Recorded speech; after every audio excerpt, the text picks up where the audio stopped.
Hello everybody, welcome to Speaking Leaders. Myself Raghu Johnny. In this video, we're going to discuss about OET Reading Part A. In OET Reading Part A, we have 4 texts. So in detail, I'm going to discuss about how we can score a grade B in OET Reading with the proper practice. Along with that, I'm going to provide you some extra tips. Without further ado, let's start the video. Before we move to the tips and how we can manage part A, I'm going to provide you some basic rules. I hope everyone knows, but just to reconfirm everyone's knowledge. So as we say, we have 3 parts in OET reading: part A, part B, part C. And in total, we have 42 questions. Out of 42 questions, part A, there will be 20 questions and you will have 15 minutes time to answer that. Part B, you will have 6 questions, and part C, you will have 16 questions. For part B and C, you have total of 45 minutes, in total an hour. But be careful. Unlike in other language tests, in OET, after part A, they will take the answer sheet. Then after that only they will provide you part B and C. So be careful. That's why OET reading is a little bit difficult and it's not that easy. So with if you have proper practice only, you can easily score. And to get a grade B, you need to have 30 correct answers. If you need C+, you need to have 26 plus correct answers. So let's start with reading part A. When it comes to part A, before that, let me make it clear that in this video, we will only discussing about reading part A. So like I said before, we will have 15 minutes and we will have 20 questions. To answer that, we will have 4 extracts. When we say 4 extracts, there will be 4 bits, or you can say 1 bit and 4 type of text will be there. It can be either short or long paragraphs. For example, if you can say condition called, mostly will be medical conditions only. So it can be stroke. So let's say the heading will be stroke, and part A will be definition and some of the details of stroke. Part B can be the causes. So it can be the etiology or some type of history or other details. Part C can be management. So how you can manage stroke with the medical or the surgical management, all the things. And part D will be prevention. How we can prevent stroke. So some advices or suggestions or recommendations will be there. So I hope that's clear for everyone. It can be anything, or maybe it can be diabetes and it's related to the definition or how diabetes can occur or about the etiologies or the studies. It can be anything. And sometimes you can expect some pie or some graph.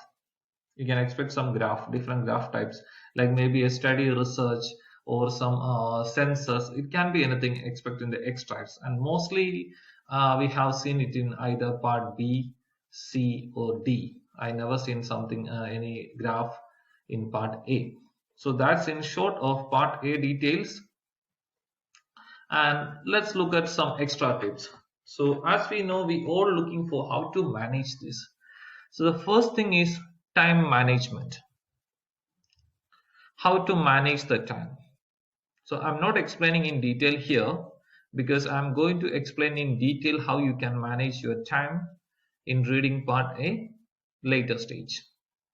Second thing, very important thing, you need to have concentration and interest. See, the thing is, if you want to practice reading, you need to have a good concentration. You cannot look right and left and practice. Then you will lose mark. You cannot score. And you need to have interest. You need to have a will that I want to do this. This is something I want. I always say to everyone, if you're writing this exam, there will be a valid reason. It can be because you're not happy with where you are right now. It's simple as it is. whatever you're doing at this stage, you're not happy, you want a upgrade, you want an upgradation, or you want a better life, you want a better life for you and your family. That's the reason you are studying this type of exams first place. Next advice is practice a fixed method. As we can see, a lot of people, including me, while I was studying, I was searching in YouTube right and left for methods, because I was also, you can call me an average student. When I begin reading, I was scoring like 5 to 8 out of 42. You cannot believe. Maybe you all think that I'm lying, but that's the truth. I even given up of practicing OET after 3 or 4 days of practice, because I couldn't score. Then I looked in all the videos in YouTube. How can I find a method? I tried a lot of methods. I couldn't. At last I found a method. And that's the method we're going to discuss today. So please be patient, and I'm moving to the right now. Another tip I would like to give is that reading habit. This can really help you in your reading, OET reading. And if you don't have reading habit, don't worry, you can start now. How you can start now? That will also I say, because I was not a good reader. I also read like newses in the mobile or in the television. I watch newses mostly. I don't have any habit of reading newspapers. But I'll tell you, in the mobile applications, or when you read a book or an article, set timer to improve your reading skill. That's what I did first place. So let's say if I was reading a sports news and I see that there is like 4 or 5 paragraphs, I put a time like 5 minutes. Then I started to read. So when I read, I try to read very quickly. So at 5 minutes, like when I was reading 4 or 5 paragraphs, then I gradually reduced the time to 4 minutes, then to 3 minutes. That's the same technique I used in reading also. Because as I said you before, there will be 4 texts in part A. So if you can follow this type of techniques, you can easily. Next thing is correct spelling. Unlike in listening, spelling is very important in reading. Because in listening, if you have small errors in spelling, like a medication spelling, like lisinopril, if you write LES, they will still take it as the correct one. But in reading, they are giving the paragraph for you. The paragraph is right in front of you. So when you copy, you cannot make spelling errors. So be careful with your spellings. Another thing, please do not spend too much time on one question. So now you will think that how will I do that? If I couldn't find, what must I do? I still need to search. No. So that's what I'm going to give you, how you can find your answers very easily. Because like I said, I was also an average student. I was really struggling when I began. But gradually, after a few days of practice like this, like maybe 1 or 2 weeks, I was also starting to get more marks. It was not a drastic change from 5 to 30. It took some time, like 3-4 weeks. Like initially I was getting 5 out of 42, then I became to 10, then to 15, then to 20, then for some time I was still remaining on 25 to 30. By the time I took the exam, I was always in the score between 26 to 30. Then I continued to practice, but I was mostly practicing part A by the time I took the exam. So for example, if I took the exam for March 20, I started practicing reading part A from March 1st, every day 1 or 2. So I was practicing 1 in the morning and 1 in the. I took 20 days of leave actually. Or even if you're working still, once you coming back from work, you can still do. Like after finishing your supper, just take 15 minutes to do it. It's not that long. The time you spend to watch television, or the time you spend to read something or playing games or something, you can simply make use of that one by practicing a part A. So again, if you have the will, you can definitely. That's what I said, interest. Another thing, when you read this type of extracts, be careful for the different fonts. Sometimes they will give you different fonts. So for some people it may be difficult. Be careful for that, and there will be some footnotes. From my experience, I can definitely say that most of the time there is a small footnotes. There will be one question inside hiding will be there. So that's some of the extra tips, and let's move to the technique which I applied, and I scored almost 390 to 400 marks in my OET reading exam. So like I said, we have 15 minutes. So my first suggestion is push yourself. How to push? Set 14 minutes in your alarm, or set 14 minutes and spend 3 minutes on scanning and underlining. So now you think, so do you have enough time or something? So please be patient and listen to what I say. So try to practice this method. Spend 3 minutes on scanning. So you can practice in a way like I was practicing, like I put 3 minutes and 11 minutes. So you take time to read each paragraph, each headings, the bullet points and everything. While you're reading, underline the keywords. No one can teach you the keyword. What you feel is important for you, underline it. But most of them having a habit of underlining each and every word. That's not going to help you. Then there is no point in reading. So how you can find the keywords, I will tell you. One thing I tried. Let's say now you are reading part A and it's stroke, and it says about some definition and some other signs and symptoms. So what I was doing, when I read a stroke is something, when it goes, you know that they are mentioning what is stroke.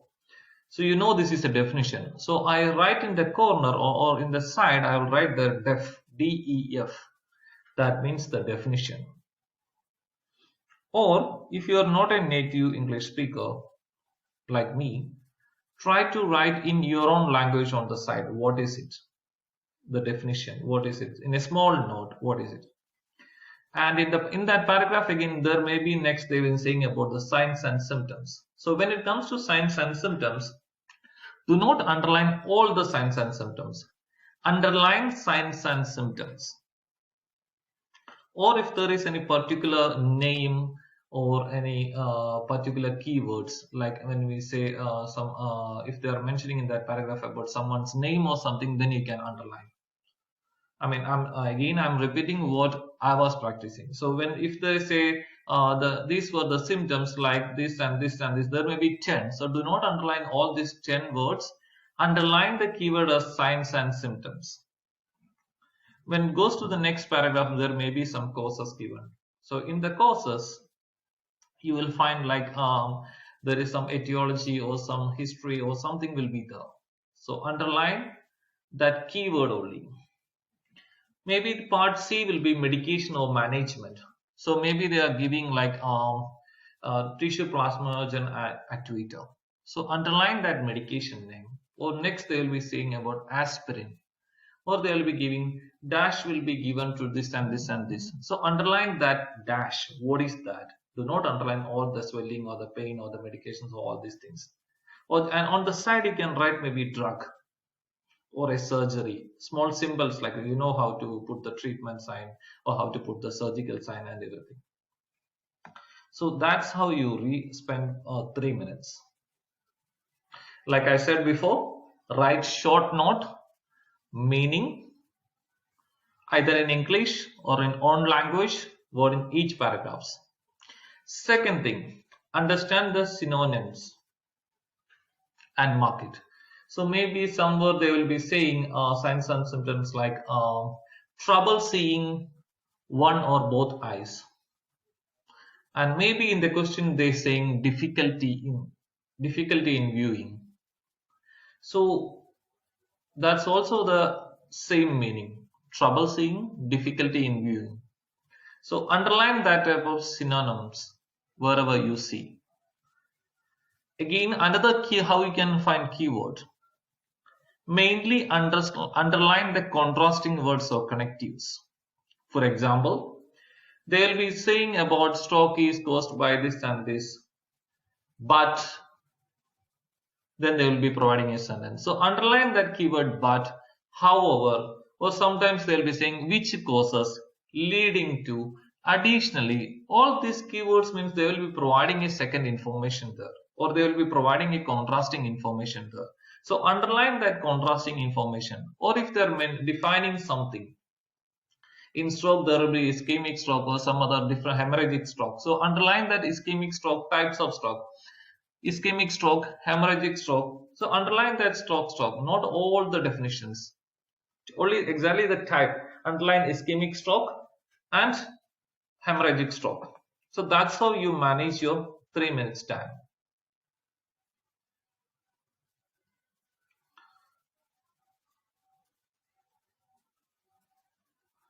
So once you finish with that 3 minutes time, you can start looking for the answers. How you will do it? That's what I'm going to say. Now I'm saying here as 12 minutes. This is the real exam scenario.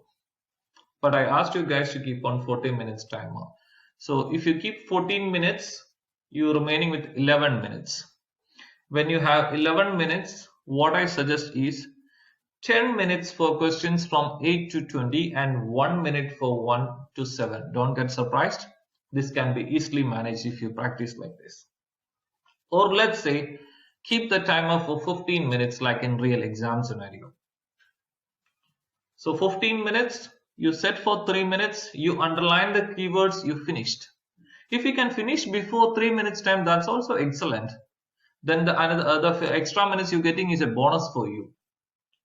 In my experience, I practiced it this way. Initially, it was really difficult for me. I was not able to complete. I was like, I was taking exactly 3 minutes. Then after 3 minutes, I started to find the answers. Initially, I was able to find only 13. Then day by day practice 13 to 15, 15 to 17 to 20. By the time I was going for the exam, most of the tasks, when I say most of the tasks, I don't say 100%, most of the tasks are scoring 18 to 20 marks. Now, some will say, do not attend all the questions. They will tell you this, there is a method called XYZ, there is a method called ABC. Do not try all this type of methods. Try to attend all the questions. If you cannot find one question, move on, but try to attend. Now, once you divide your 12 minutes into two types, first one is 10 minutes for questions 8 to 20 and 2 minutes for questions 1 to 7. So when you give 10 minutes for questions 8 to 20, that means you have 13 questions remaining and you have 10 minutes. So if you calculate, it will be like 45 seconds to 50 seconds, 45 to 48 seconds. This will definitely help you to find the answer if you mark the keywords correctly, like I said.